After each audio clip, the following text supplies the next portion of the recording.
नमस्कार, आप देख रहे हैं बहस बिहार की और आपके साथ मैं हूं विवेक। क्या 2 मई से पहले ममता के रणनीतिकार प्रशांत किशोर ने अपनी हार मान ली? सवाल इसलिए क्योंकि पश्चिम बंगाल में छिड़े सियासी संग्राम में अब ट्वीट वार शुरू हो चुका है। बीजेपी के आईटी सेल के प्रमुख हैं अमित मालवीय। उन्होंने प्रशांत किशोर का एक वीडियो क्लिप शेयर कर बीजेपी की जीत का दावा किया है। दबाव पैदा होना रणनीतिकार ने मान ली हार। हम लोग एक सर्वे करते हैं कि आप वोट किसको दीजिएगा और सरकार किसकी बन रही है। तो सरकार किसकी बन रही है उसमें प्रीडोमिनेंटली बीजेपी ही आता है। हम लोग के भी सर्वे में उसको हम लोगों ने खंगाल कर देखा भाई ऐसा क्यों आ रहा है। ऐसा इसलिए आ रहा है कि जो बीजेपी को वोट कर रहा है वो तो कह ही रहा है कि बीजेपी की सरकार बन रही है। जो लेफ्ट को वोट करने वाले 10 से 15% लोग हैं उसमें करीब 2/3 लोगों का ऐसा मानना है कि बीजेपी की सरकार बन रही है।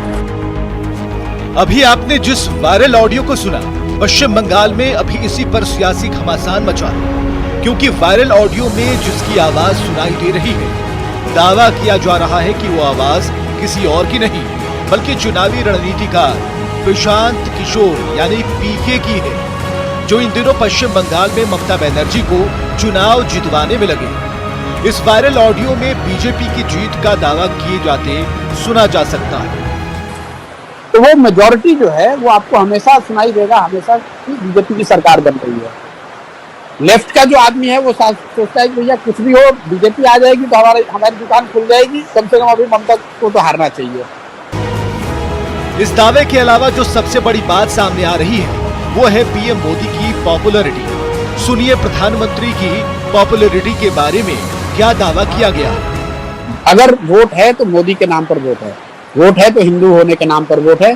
पोलराइजेशन, मोदी, हिंदी भाषी, एससी, ये फैक्टर है। शुभेंदु चले गए कि प्रशांत किशोर चले आए, उसका कोई वो मुद्दा नहीं है, वो मुद्दा है ही नहीं। मोदी यहाँ पॉपुलर है, हिंदी भाषियों की 1 करोड़ से ज्यादा वोट है, दलित यहाँ पर 27% है और वो पूरी तरह से बीजेपी के साथ खड़ा है। प्लस पोलराइजेशन तो है ही है। लोकप्रियता में पीएम से पिछड़ गई ममता।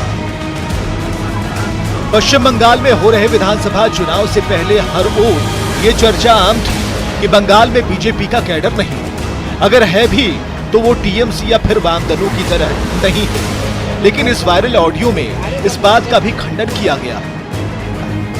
बंगाल में बीजेपी का बड़ा कैडर, ग्राउंड पर बीजेपी के बहुत वर्कर हैं और वो सारे वर्कर लेफ्ट से इंपोर्टेड हो सकते हैं, लेकिन वो डेडिकेटेडली आज बीजेपी के लिए काम कर रहे हैं।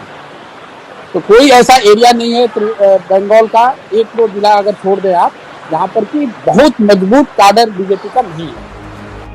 अब जरा सोचिए कि जिसकी तरफ वोटरों का रुझान है, जिसके पास लोकप्रिय चेहरा है और जिसके पास गांव-गांव तक कैडर हो, वो भला चुनाव कैसे नहीं जीतेगा। बीजेपी के नेता तो यही कह रहे हैं। दरअसल मालवीय ने सोशल मीडिया पर क्लब हाउस प्लेटफॉर्म पर हुए प्रशांत किशोर के बातचीत का ऑडियो शेयर किया है।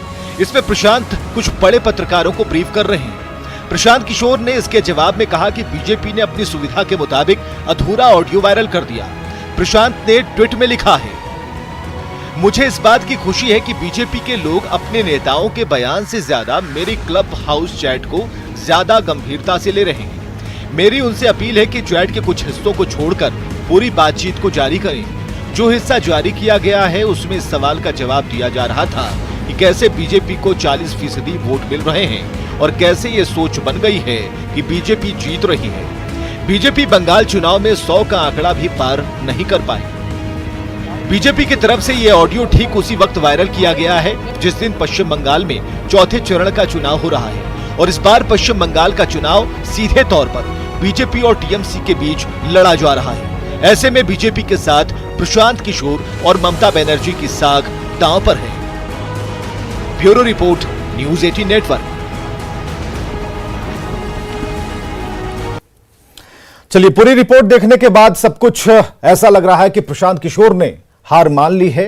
हालांकि अब प्रशांत किशोर ने क्या कुछ कहा इस ऑडियो के लीक होने के बाद, ये आप नीचे पढ़ सकते हैं और ये line by line Prashant Kishor की भाषा है। जब उन्हें पता चला कि ये लीक हो चुका है, लोग जान चुके हैं, तब उन्होंने कहा कि अब पूरी क्लिप सुनाइए, सच्चाई सामने आनी चाहिए, कुछ छुपाना नहीं चाहिए। उन्हें पता था कि ये सभी सुन रहे हैं बाद में इसे छिपाने की कोशिश की गई, लेकिन अब हम आपको बता रहे हैं कि आखिर सवाल कहां से पनपते हैं, सवाल क्या उठ सकते हैं। जीत का वादा और हार का दावा। जब मोदी पॉपुलर हैं तो फिर ममता कहां से जीत जाएंगी? जब बीजेपी के पास कैडर है तो टीएमसी कैसे बाजी मारेगी? जब टीएमसी के खिलाफ एंटी इनकम्बेंसी है तो कमल को कौन रोक पाएगा? जब तुष्टीकरण से लोगों में गुस्सा है तो ममता की सरकार कैसे बचेगी? जब पीएम के पक्ष में ध्रुवीकरण की सच्चाई है तो पीके ने कैसे जीत की दुहाई दे दी? और जब मथुआ वोटरों में मोदी की पैठ है तो दीदी कैसे कुर्सी पर बैठ जाएंगी? एक सवाल है। चलिए इसके बाद हम जरा पीके का वो ऑडियो क्लिप जैसा वैसा ही हम रख रहे हैं।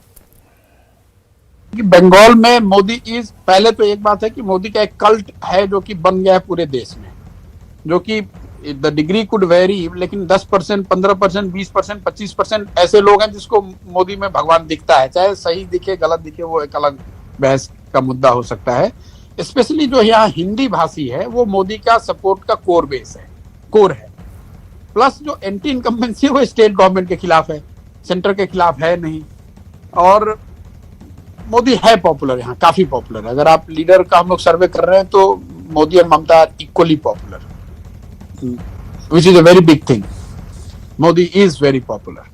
यहाँ पे मोदी पॉपुलर इसलिए भी है, आप देखिए बंगाल ने बीजेपी का स्वाद अभी चखा नहीं है, तो वो एक फैक्टर है कि 30 साल 35 साल से जो लोगों ने नहीं देखा है तो उनको लग रहा है कि बीजेपी कुछ ऐसा चीज है, कुछ ऐसा कर देगी जो कि हम लोगों को पहले अभी तक नहीं मिला है।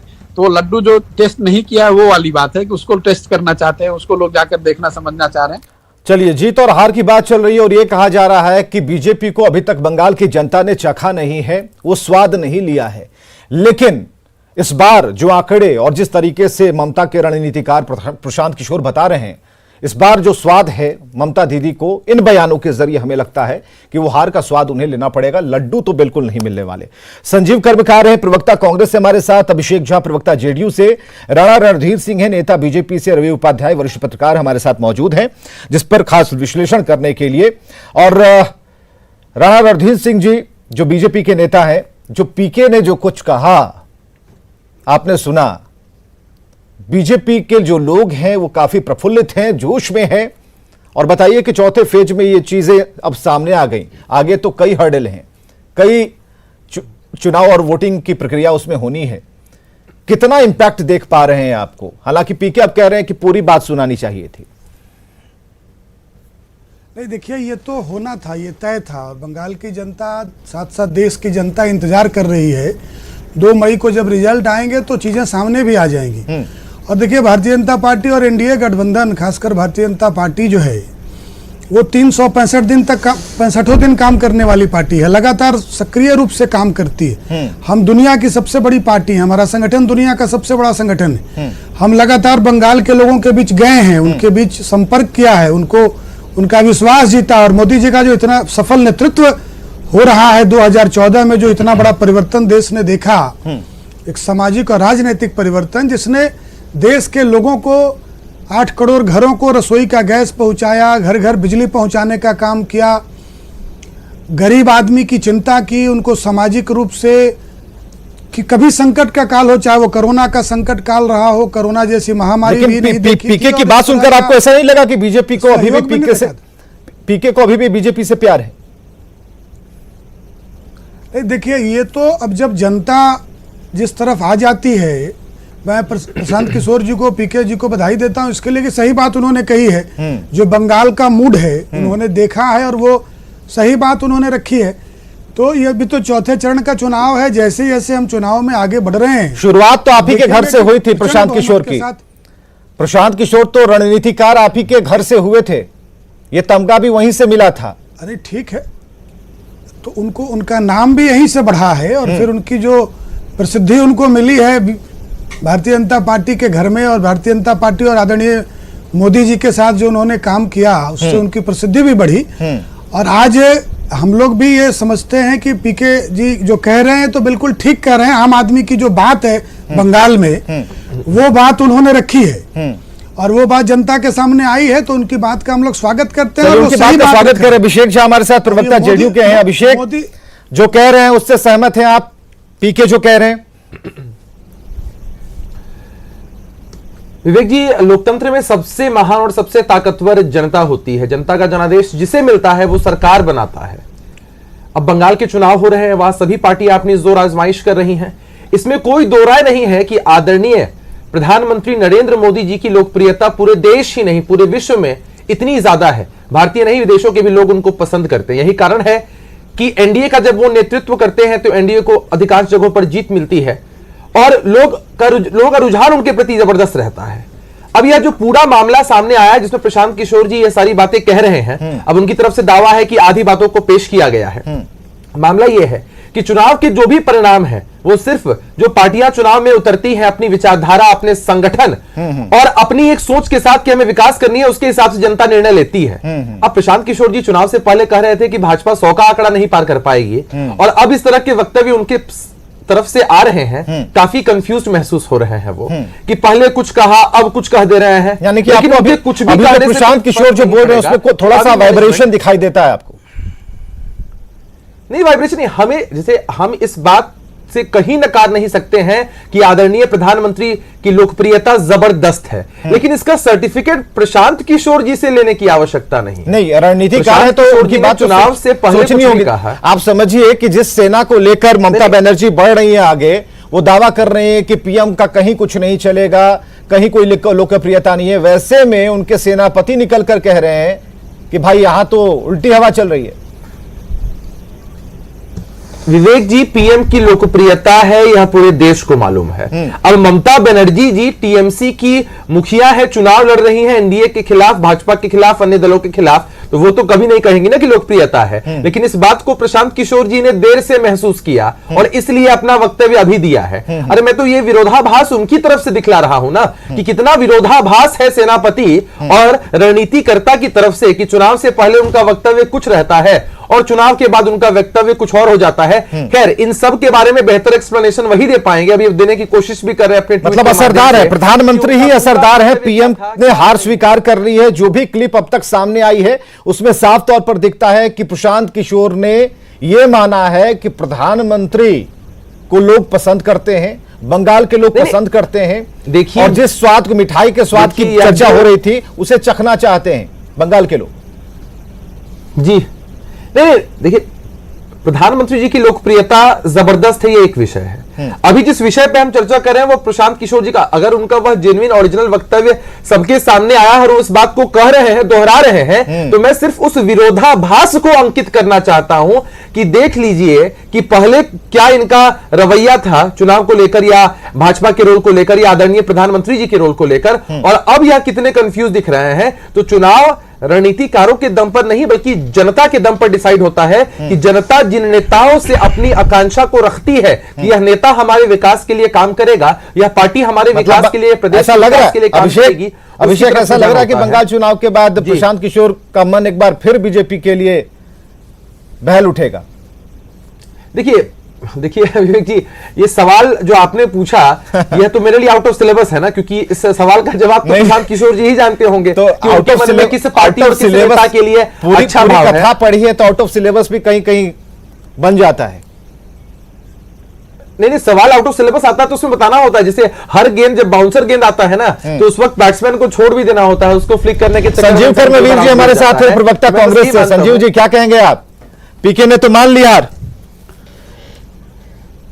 विवेक जी, प्रशांत किशोर हो या इससे पहले भी तृणमूल कांग्रेस के एक नेता का तथाकथित ऑडियो जारी हुआ था, तो ऑडियो टेप आज प्रशांत किशोर का कट पेस्ट करके जारी करना, जो दो बार के लोकसभा चुनाव में केंद्र में सत्ता में भारतीय जनता पार्टी है, इतने राज्यों में सरकार के बाद आज कट पेस्ट करके ऑडियो जारी कर रही है। इससे पहले तृणमूल के एक नेता का ऑडियो टेप जारी हुआ था। कट पेस्ट वाली बात नहीं है संजीव जी, कट पेस्ट वाली बात नहीं है, क्योंकि प्रशांत किशोर ने, सुन लीजिए, एक मिनट का वक्त दीजिए। प्रशांत किशोर ने इस ऑडियो के लीक होने के बाद यह कहा कि एक छोटी सी क्लिप सामने रखी गई है, पूरी क्लिप अगर बताई गई होती, सुनाई हुई होती तो उसमें कई बातें उन्होंने कही, किसी एक खास विषय पर उन्होंने ये टिप्पणी की। इसमें कहीं कोई कटिंग नहीं है, सिर्फ कट कर वो क्लिप निकाल कर सुनाया गया है, पेस्ट कहीं से कुछ नहीं है बाहर से। अब कहिए।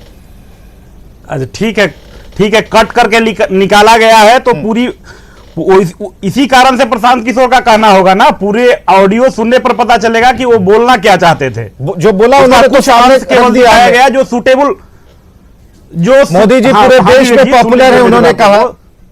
उन्होंने कहा वोट मोदी के नाम पर है, वोटरों का रुझान मोदी की तरफ है। उन्होंने कहा कि बीजेपी के पास जो जमीनी कैडर है और इसके अलावा जो लेफ्ट के पास जो उनके सेना थे, लेफ्ट की जो सेना थी, उनका भी मन मोल्ड हो गया है, वो भी अब मोदी की तरफ आ रहे हैं। ममता दीदी के जो कैडर थे वो भी चाहते हैं कि नरेंद्र मोदी की तरफ आए। तो प्रशांत किशोर ने तो स्पष्ट कहा है।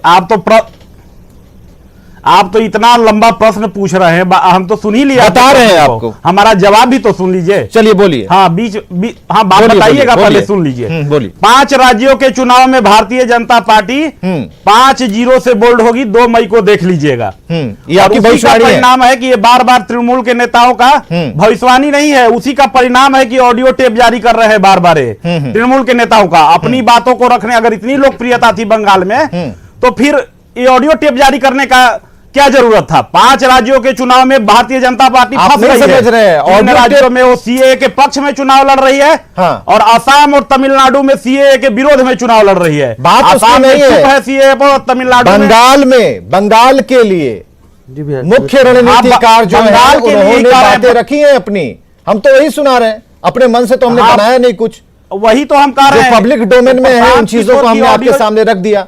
व्हाट्सएप कर दीजिए, व्हाट्सएप कर। हाँ विवेक जी, प्रशांत किशोर की ऑडियो टेप जारी करना हो या तृणमूल के नेता का, हाँ। उसका कारण यही है कि बुरी तरह से वहां बीजेपी हार रही है। सच्चाई यह है कि प्रशांत किशोर जी 100 से नीचे भी अधिक बोल रहे हैं। कैसे कैलकुलेट कम्युनिस्ट और कांग्रेस अलायंस और बीजेपी के बीच में चुनाव होने जा रहा है। कैसे कैलकुलेट, परिणाम का इंतजार कीजिए। कैसे कैलकुलेट कर रहे हैं?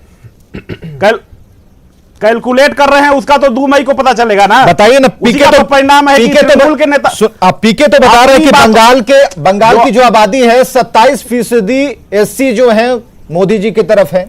दूसरी बात, मतुआ वोटर्स हर फेज में प्रधानमंत्री को पसंद कर रहे हैं। तो कहां से आप ये एंटी इनकम्बेंसी जो टीएमसी के खिलाफ है, मानते हैं कि मोदी के खिलाफ में जो भी जब बोले हैं वो हो नहीं? क्या आपका कहना यह है कि पीके जी जो बोलते हैं वही होता है इस देश में? पीके ने रणनीति बनाई, आपने देखा, वो जो कहते हैं होता नहीं, लेकिन उनका सर्वे कह रहा है। बात तो माननी होगी। पूछ रहे हैं कि जो आप टीएमसी कितनी बड़ी पार्टी है बंगाल में, वही बात उनके रणनीतिकार अगर कह रहे हैं, आप उसे एक सिरे से कैसे खारिज कर सकते हैं? आप खारिज कर भी सकते हैं तो एक तर्क रखिए सामने।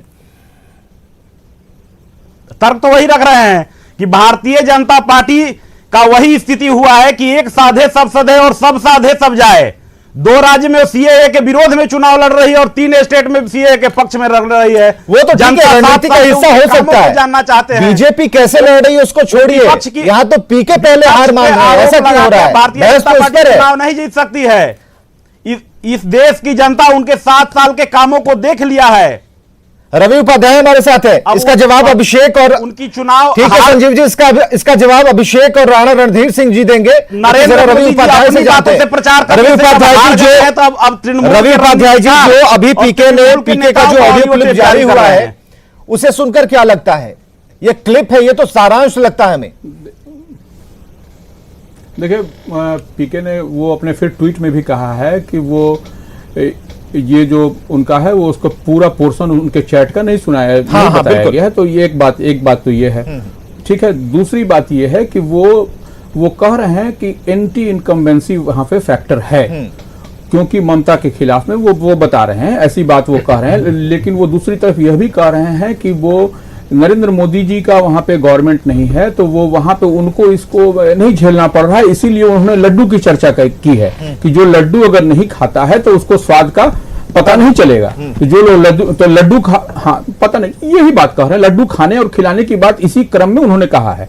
तो यह बात भी यहाँ पे एकदम क्रिस्टल क्लियर है कि वो क्या कहना चाह रहे हैं, जहां तक हम समझ पा रहे हैं।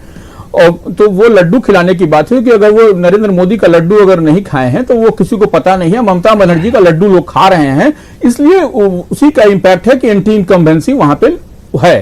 तो वो और फिर वो बता रहे हैं कि एक तरफ कुछ लोग वहां पे भगवान की तरह नरेंद्र मोदी जी को मानते हैं, उसमें एससी हैं, उसमें फिर वो मतुआ के क्या लोग हैं वो इस तरह से, और हिंदी भाषी क्षेत्र के लोग हैं वहां पे, ये वो कुछ बता रहे हैं। तो यह वो सेनापति चुनाव के दौरान माने वो लड़ाई के क्रम में ही अगर हार मान ले तो ये अपने आप में समझ से परे हम नहीं समझ पा रहे हैं किस तरह का कैसे और किस परिस्थिति में हुआ। आप इसे यह मानते हैं कि एक समझने रणनीति वाली का बात हिस्सा है है? विवेक जी,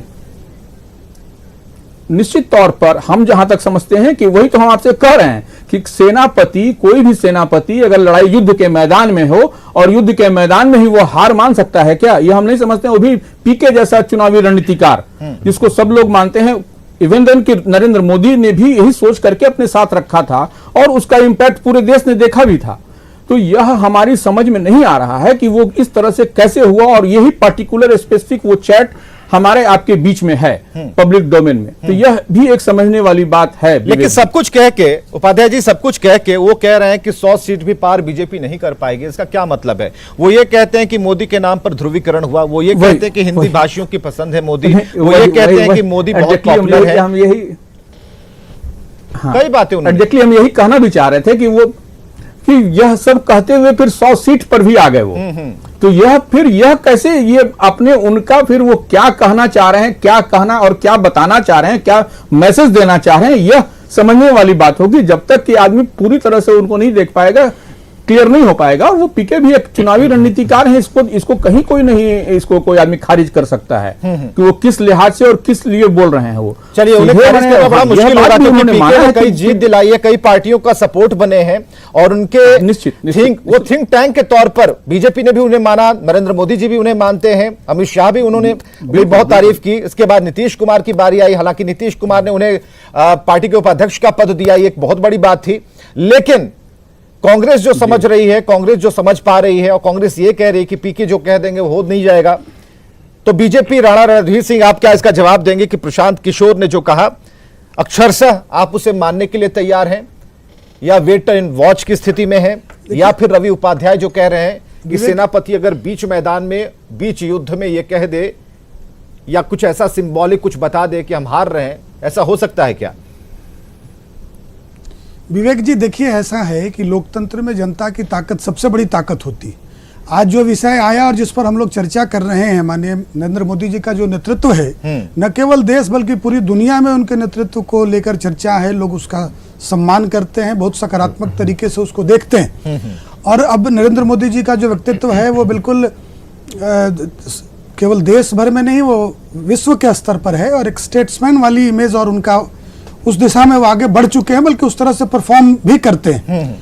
मैं आपको ये बताना चाहता हूं, मोदी जी के नेतृत्व पर चर्चा है, थोड़ी चर्चा मैं कर लूं। मोदी जी ने एक बार लोकसभा में एक बहुत बढ़िया शेर पढ़ा था, मुझे याद आ गया, मैं चर्चा सुन रहा था, क्योंकि आपने एक सकारात्मक चर्चा आज रखी है। उन्होंने एक बार कहा था कि उन्हें गुमा है, कांग्रेस के मित्रों पर कहा था कि उन्हें गुमा है कि हमारी उड़ान कम है, उन्हें गुमा है कि हमारी उड़ान कम है, पर हमें ये यकीन है कि आसमान कम है। आज भारतीय जनता पार्टी का संगठन उसी दिशा में आगे बढ़ा है, जनता के साथ जुड़ा है, जनता की ताकत है, दुनिया की सबसे बड़े गठबंधन के संगठन के रूप में हम काम करते हैं। आज बंगाल हो या देश के बाकी हिस्सों में, अभी 5 राज्यों में चुनाव है, संजीव जी, 2 मई को इसका रिजल्ट आएगा। बीजेपी को ये लगता है कि आसमान कम है और आसमान के बाद जमीन की बारी है, अब बंगाल भी। हाँ विवेक हम जी, बिल्कुल हम जीतेंगे और कांग्रेस आपके के मित्रों को माध्यम लड्डू भी से खिलाएंगे। आश्वासन लेना चाहेंगे। बीजेपी के यहाँ आधिकारिक प्रवक्ता बैठे हुए हैं, क्या वो आश्वस्त करेंगे कि जो प्रशांत किशोर का पूरा ऑडियो टेप है वो जारी होगा और कब तक होगा? इस चुनाव का आज 4था चरण था बंगाल में, 5वें चरण से पहले क्या जारी कर देंगे बीजेपी? पूरे ऑडियो टेप क्या भारतीय जनता पार्टी जारी करेगी कि दूध का दूध और पानी का पानी हो जाए? अगर जारी करेगी तो कब तक करेगी? देखिए, वो तो जनता तय करेगी ना। चुनाव के 4 चरण हो गए, 4 चरण और होने हैं। 4 चरण पर नहीं बोल रहे हैं सर, ये ऑडियो टेप जारी करने के समय पर। पहला चीज तो है कि चुनाव में जनता मालिक होती है, जनता ऑडियो टेप पूरा कब तक जारी हो जाएगा? कांग्रेस को दे दीजिए जवाब, अब फिर आगे बढ़ते हैं। कांग्रेस में जनता भी जनता ही जवाब दे देगी। कांग्रेस को चलिए अभिषेक 30 सेकंड का वक्त है, अभिषेक 30 सेकंड का वक्त जी। कांग्रेस से ज्यादा जरूरी इस देश की जनता को जानना जरूरी है। अरे कांग्रेस तो ना 3 में है ना 13 में है। अब सुनिए, जनता आपकी बात खत्म हो गई, आपकी बात खत्म हो गई। भैया अब शांति सुनिए आप। अरे कांग्रेस तो ना 3 में है ना 13 में, अरे वहां नहीं यहाँ, इसलिए आपके राजनीतिक अस्तित्व पे खतरा है, इसलिए चुपचाप सुनिए। और प्रशांत किशोर के मसले पर सुनिए, प्रशांत किशोर जी के मसले पर सुनिए। प्रशांत किशोर जी सिर्फ एक कमोडिटी है, सर्विस। अरे चुपचाप सुनिए ना भैया, चुपचाप सुनिए ना एक बार। विवेक जी फिर देखिए, फिर देख लीजिए, चुप रहिए। संजय जी थोड़ा 30 सेकंड का वक्त है। और जी चुप रहिए ना, चुप रहिए, चुप रहिए, आप चुप रहिए, आपका टाइम हो चुका है, आपका टाइम समय खत्म हो चुका है। मैंने आपको दीजिएगा। सुनिए सुनिए, हाँ अरे विवेक जी, जहां तक प्रशांत किशोर जी की बात हो रही है, चुप रहिए ना एक मिनट। जनता दल अरे यूनाइटेड कैसे लोग को बुला लेते हैं, चुप रहिए एक मिनट।